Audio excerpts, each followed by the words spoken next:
Done in Evans so far. Evans is known for his break. He is a very well known prisoner who is very well known for his breaking the prison all the times. Now strict check is being kept on him, and despite a strict check, what exactly he does and how he moves out of the prison is now left back. Okay, so now he's actually appearing for his examination, that is an O-level examination for German language, and wherein Stuart McClary, who is the invigilator, he's sitting there right in front of him. He's appearing for the examination. Now what we have read so far is actually a correction slip has come, right? And the correction slip was, there was a statement, a phrase which was written a little bit wrong, so picking up those adjectives in the nicer way, the correction slip was sent. Okay, so now the governor has already conveyed the same thing to him. Now what really happens next, we're going to read about. Page number 80.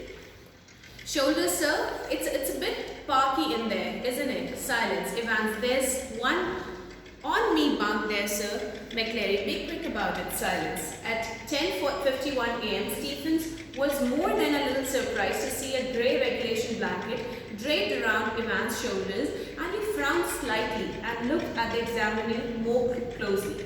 But Evans, the pen still between his teeth, was staring just as vacantly as before. Blankly beneath the blanket, should Stephens report the slight irregularity, anything at all fishy, hadn't Jackson said. He looked through the peephole once again, and even as he did so, Evans pulled the dirty blanket more closely to himself.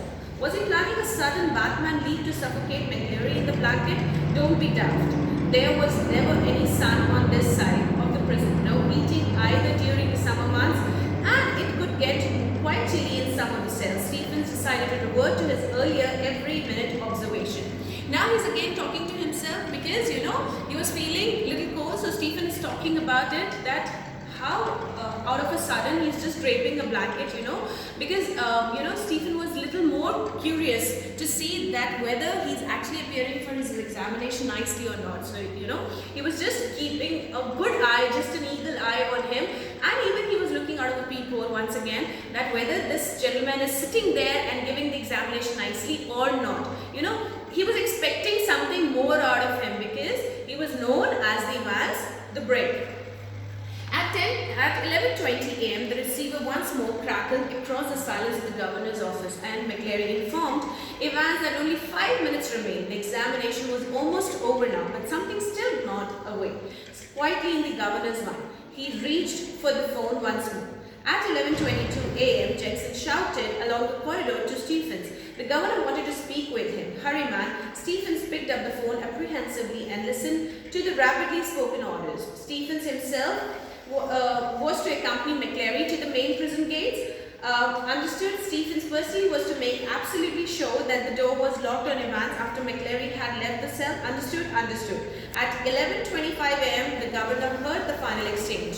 So now it was like, at 11:22, the governor called up Stephens, and he gave him some orders to really pursue further. He said that you will be leaving McClary personally, out of the doors, and you will be making sure that Evans is inside the prison and the prison is locked nicely. So, he gave him a quite good orders, and he hung up on him. Then McClary, stop writing, please. Silence. McClary, put your sheets in order and see they are correctly numbered. Silence. Scrapping of chairs and tables. Evans, thank you very much, sir. McClary, all right, was it? Evans, not too bad. McClary, good, Mr. Stephens, very loud. The governor heard heard the door clang for the last time. The examination was over. So, like you get at the end of the examination, the orders from your invigilation duty teachers, exactly the same way, even he got the order to stop writing, and there was an exchange of normal pleasantries, and exactly things were done, and the papers were kept in a good number, whatever the order was, and he was there to submit the examination sheet. How did he get on, do you think? Asked Stephens as he walked beside McClary to the main gates. I kind of think he's distinguished himself, I'm afraid. His Scots accent seemed broader than ever, and his long back overcoat reaching almost to his knees fostered the illusion that he had suddenly grown slimmer. So now what was it? Because when Stuart McClary was moving out, Stephens could actually see, the overcoat that McClary wore when he entered inside was like the perfect fit. But when he was moving out, it looked that he had grew little more slimmer and the overcoat was kind of hanging. And moreover, the accent was similar to Evans. It was not exactly the same as Stuart McClary. Okay. Stephens felt pleased that the governor had asked him and not Jackson to see McClary of the premises, and all in the morning he had gone pretty well. But something stopped him from making his way directly to the canteen for a belated cup of coffee. He wanted to take just one look at Evans. It was like a program he had seen on TV, but a woman who could never really convince himself that she had locked the front door and when she had gone to bed. Often she had got up 12, 15, sometimes 20 times to take the balls. He re-entered the wing, made his way along to Evans' cell and opened the peephole once more. Oh no, Christ, no. There sprawled back in Evans' chair was a man. For a semi-second, Stephens thought it must be Evans, a grey regulation blanket slipping from his shoulder. So now, just like an accustomed thing, he just wanted to check out in the peephole and wanted to be sure that whether, Evans is safely inside or not.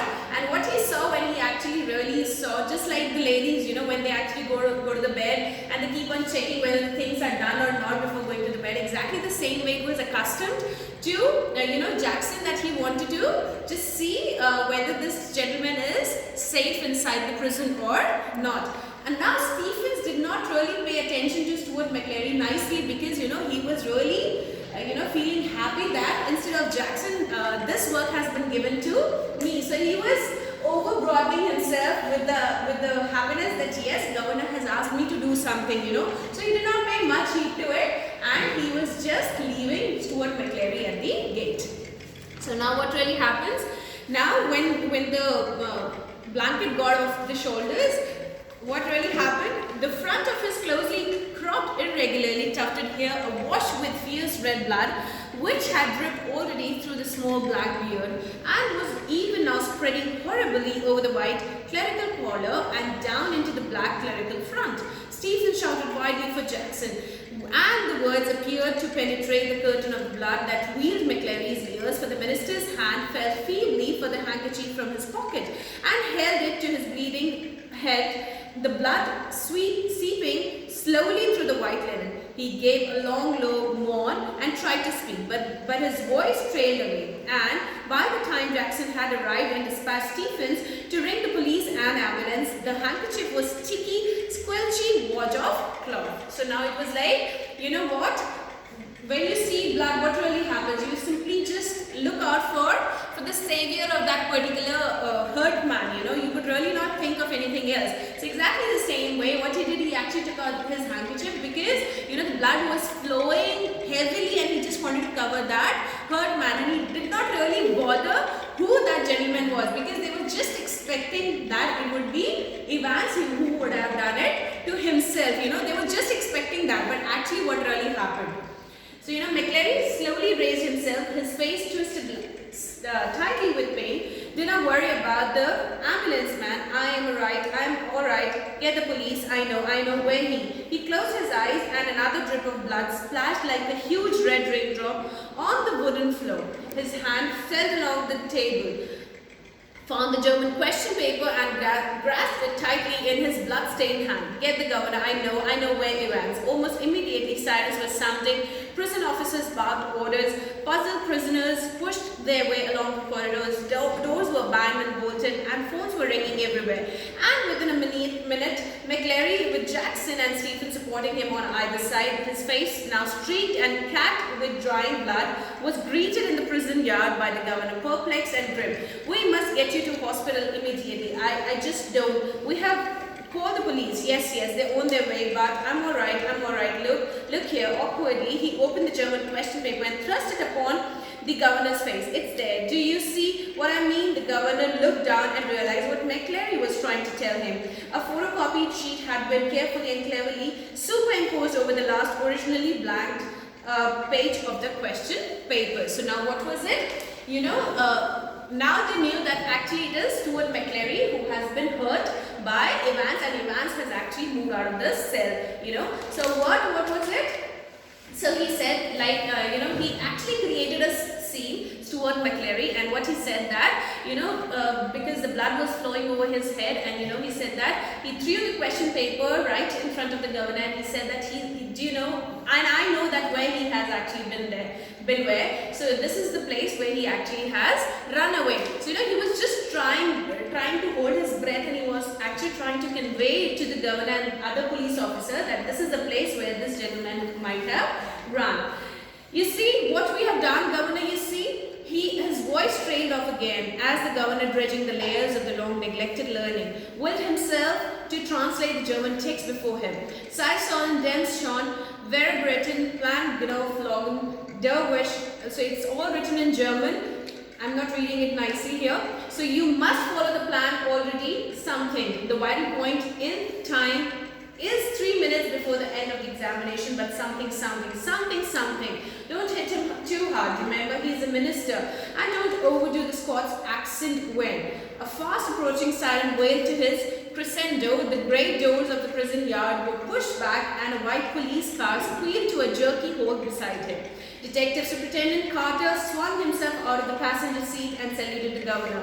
"What's the hell happening, sir?" And turning to McClary, "Christ, who has hit him?" So they had actually called up for an ambulance so that the Stuart McClary could actually be taken to the hospital, to the nearest hospital, and they were just trying to relocate the place where this gentleman would have really flung to. Okay, so now Detective Superintendent is there, and he's just kind of inquiring that what really has happened to him and who has hit him so hard.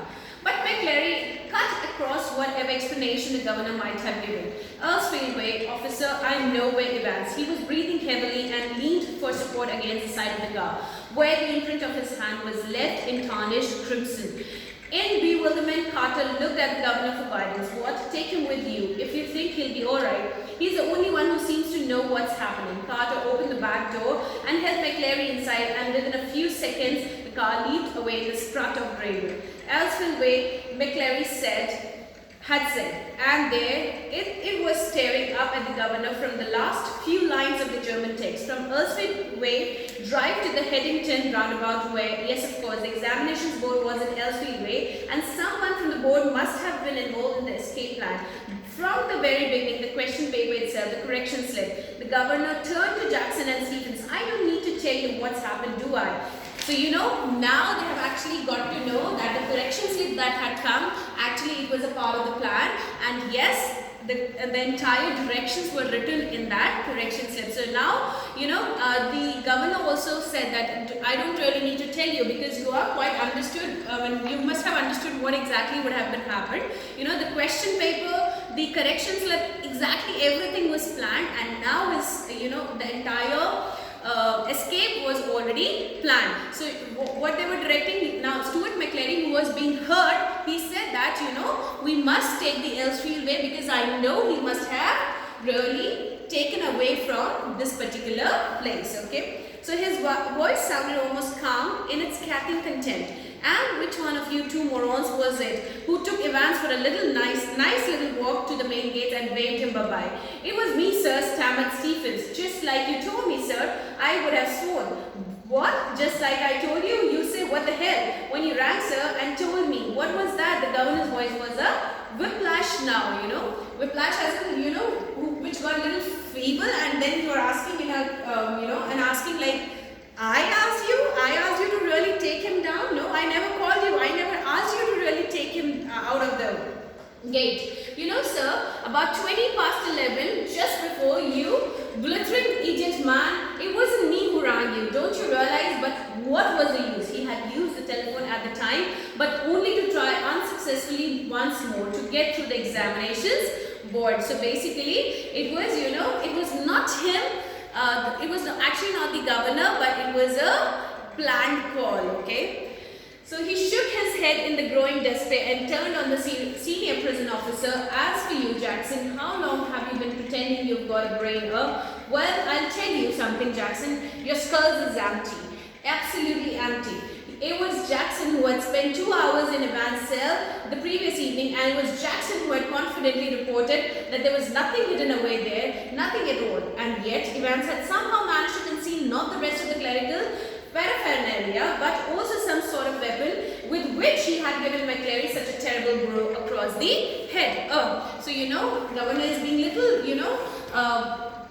very aggressive on this, and he's saying that you took a proper round, and you really spectated everything nicely, and you were the only one who said, there's nothing inside his cell. Then from where actually he got such a thing where he could actually, harm Stuart McClary? How did it happen? So he's being little aggressive on both of them. A prison van bagged alongside, but the governor made no immediate move. He looked down again at the last line to the German, to the Headington roundabout, where you go straight over and make your way to Nuremberg, where on earth? New something, new grave, never heard of it. There was a war grave somewhere near Reading, but no, it was probably a code or a word, and then it hit him. Newbury, God, yes, Newbury was pretty big sort of place, but so now they were just trying to figure out and decode the word which was written, and now finally they have got the word that was Newbury. Okay, moving on to page number 85.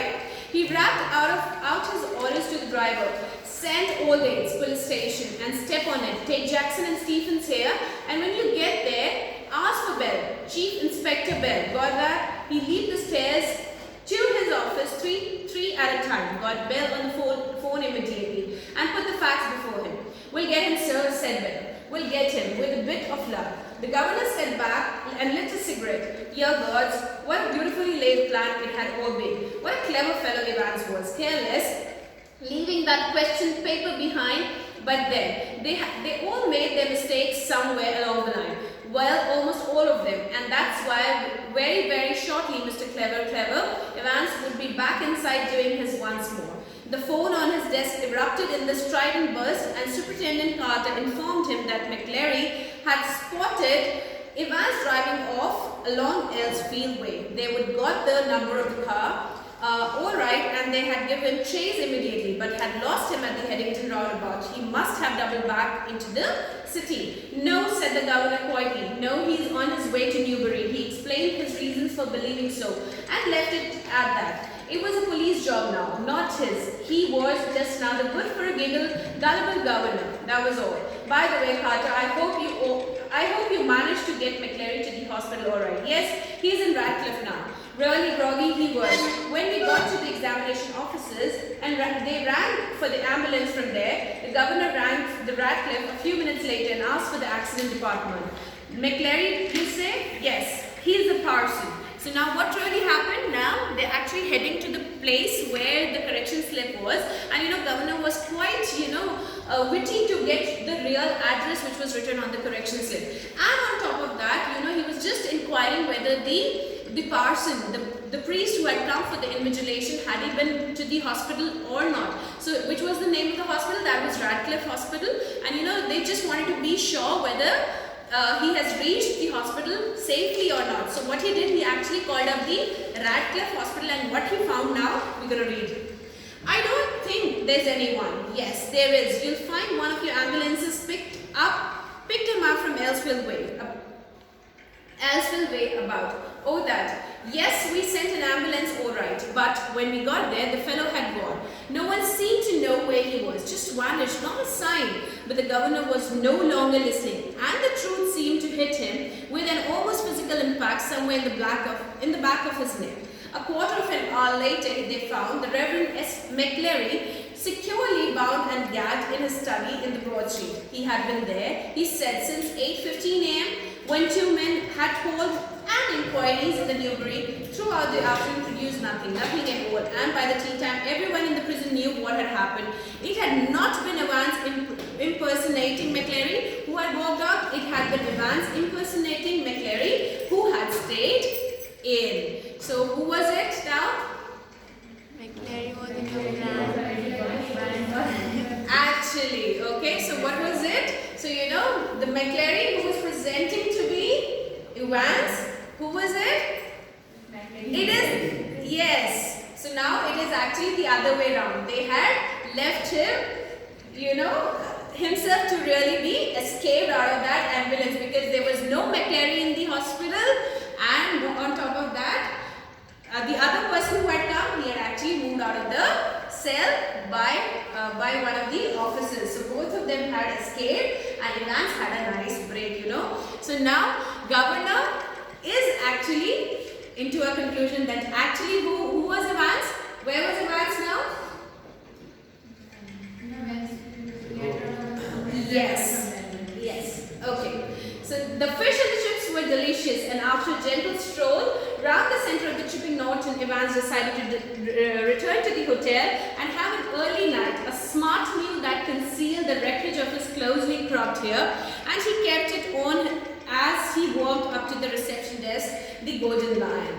It would take a good while for his hair to regain its former glories, but what the hell did that matter? He was out again, wasn't he? A bit of bad luck that when Jackson had pinched his scissors, for it had meant a long and tricky operation with his only razor blade the previous night. But he had had the good luck too. Just think, if Jackson had made him take his bobble hat off, phew, that really had been a close call. Still, old Jackson wasn't such a bad fellow. One of the worst things, funny really, had been the beard. He had always been allergic to sticking plaster, and even now his chin was irritating, sore and red. Why? Okay, where the blood would have come from, any idea? That was the ring. Remember the ring that he had acted? Yes. Okay, so the blood had come from that ring, and moreover the hair definitely had to cut his hair. Remember? For his hair, he always used to say that my hair are actually my real charm, my real good luck.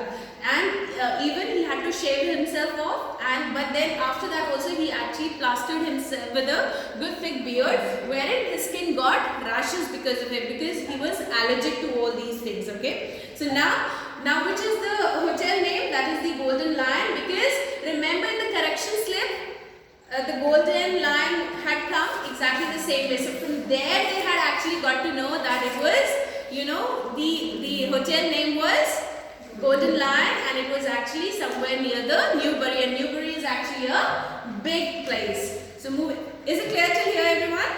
Okay. So moving further to 87 page. The receptionist wasn't the same girl who had booked him in, but the change was definitely for the better.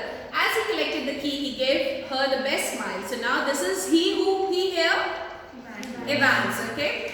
So now told her he wouldn't be bothering with breakfast, ordered the Daily Express, and asked for an early morning call at 6:45 a.m. Tomorrow was going to be another busy day. So now he was totally planned, and the girl whom he met, at the reception was not the same girl with whom he had done the booking already. So, but still he passed the beautiful smile ever, to that girl, because he was, he was already planned, and he knew that he has already made his escape and he would be running away from here.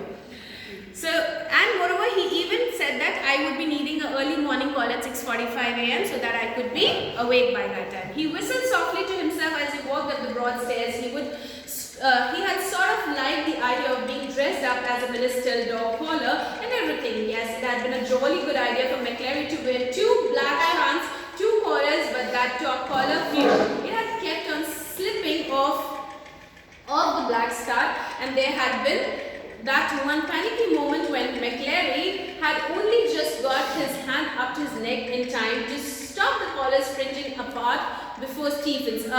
They had got that little problem worked out all night. Alright, though a pen stuck in the mouth wherever the evil eye had appeared at the peephole, easy, but all that fiddling about under the blanket with the black front and the stud at the back of the collar, that had been far more difficult than they had been bargained for. Everything else had gone beautifully smoothly through. In the car he had found everything they had promised him: soap and water, clothes, the map, yes, the map of course, the Ordnance Survey map of the Oxfordshire. He had got some good friends, some very clever friends, Christ. So the ambulance was really not the ambulance, it was actually the planned vehicle, the way in which they were really asking him to transport, and he got everything in that particular, vehicle. So he got, things to really wear and move away, and how he actually, exchanged their personalities, what they did under the blanket, you know, under the blanket they had actually done it. But what was the thing that was keeping, busy the officers? It was just the pen bud which he had kept inside the mouth. So, that pen bud did not give any idea to anybody outside, because it was just a peephole which she was actually peeping inside from. Okay, so now you got an idea how it exactly went on. He unlocked his bedroom door and closed it quietly behind him, and then stood frozen to the spot like a man who has just caught a glimpse of the Goblin. Sitting on the narrow bed was the very last man in the world that Evans had expected or wanted to see. So who was sitting in front of him? The governor. It's not worth trying anything, said the governor quietly as Evans' eyes darted desperately around the room. I have got men all around the place. Well, there were only two really, but Evans need not know that. He let the words sink in. Women too? Didn't you think the blonde girl in the reception was rather sweet? So, the police is always a police, ahead of what the thieves could actually think. So now, who was that girl? Yes, okay, maybe a police officer or somebody who's involved with governor, okay? Evans was visibly shaken. He sat down slowly in the only chair the small room could offer. And held his head between his hands. For several minutes there was utter silence. Finally he spoke. It was a bloody correction slip, I suppose. Well, the governor failed to mask the deep satisfaction in his voice. There are few people who know a little German. Slowly, very slowly, Evans relaxed. He was beaten and he knew it. He sat up at last and managed to smile ruefully. It wasn't really a mistake. You see, we hadn't been able to fix up any hotel, but we could have worked that some other way. No, the really important thing was for the phone to ring just before the exam finished, to get everything out of the way for a couple of minutes, so we had to know exactly when the exam started, didn't we? And like a fool, I presented you with a little piece of information on the plate. Well, somebody did. So you see, sir, that correction slip killed the two little birds with a single stone, didn't it? The name of the hotel for me and the exact time the exam started for The governor nodded. It's a pretty common word. Good job. It's a pretty common, sir. Or I would have never have known where to come to, would I? Nice name though, Zum Golden and Blauen. So remember, this word was a correction slip. So now the governor is actually telling him that how did he really manage, because remember in the beginning of the chapter, he had said that I knew a little bit of German. I had read it. Where? In 6th standard, remember? So he knew exactly what was happening, okay? So how did you know which golden lion it was? There's hundreds of them, same as your Evans index number, remember? Index number 313, center number 271, remember 6 figures? And if you take an odd end survey map for Oxfordshire, you will find that the 6-figure reference 313/271 lands you bang in the middle of the chipping Norton. So that direction number or the index number was exactly the same, and they had actually come into the middle of the Oxfordshire where Golden Lion was the hotel, okay? Yeah, you're right. We had opened, you would turn run off the Newbury. We did. Well, that's something I suppose. That question paper, Evans, could you really understand all that German? I could hardly. No, of course I couldn't.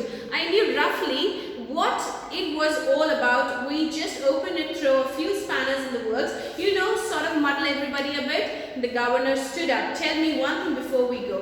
How hard did you get all that blood to pour over your head? Evans suddenly looked a little happier. Clever, sir, very clever. That was how to get a couple of points of blood into a cellar when there's none there to start off with, and when the invigilator, shall we say, gets searched before he comes in. Yes, sir, you can well ask about that. And I don't know if I ought to tell you. After all, I might want to use that particular. Anything to do with a little rubber ring for piles, perhaps? Evans grinned feebly. Clever, though, wasn't it? So now he tells that where he actually managed to get the blood from. Okay, that was the piles ring where he could actually get it. Must have been a tricky job, sticking a couple of points. Now, you've got it wrong, sir. No problem about that. No, now that's a clotting, you see. That's a big trouble. We got the blood easy though. It's actually the pig's blood. Okay, it was from the slaughter's house in Kidlington. But to stop the clotting,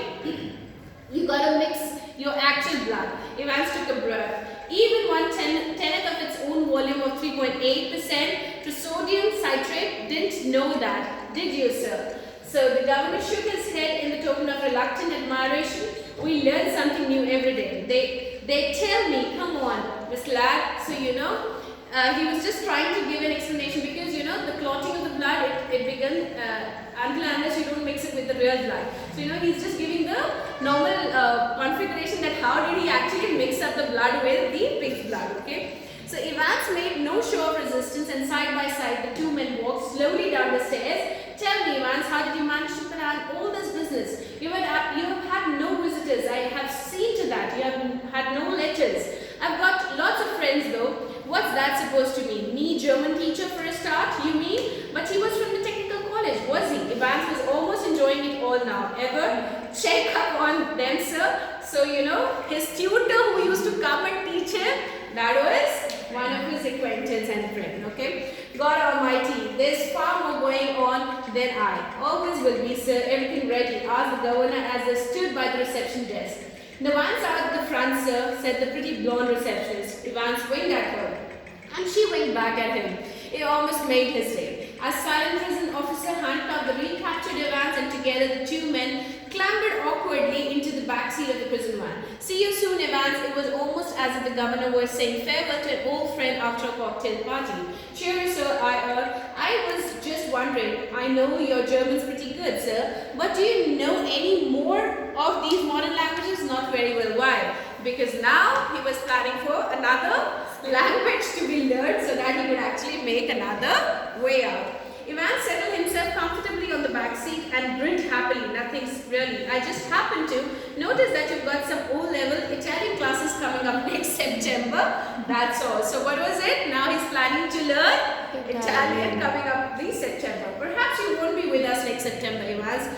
James Roderick Evans appeared to ponder the governor's words deeply. No, perhaps I won't, he said. As the prison van turned right from Chipping Norton to the Oxford Road, the hitherto silent prison officer unlocked the handcuffs and leaned forward towards the driver. For Christ's sake, get a move on. It won't take them long to find out. What do you suggest we make for? Asked the driver in a broad Scots accent. What about Newberry? Suggested Evans. So, finally, he's again looking for a break. Okay?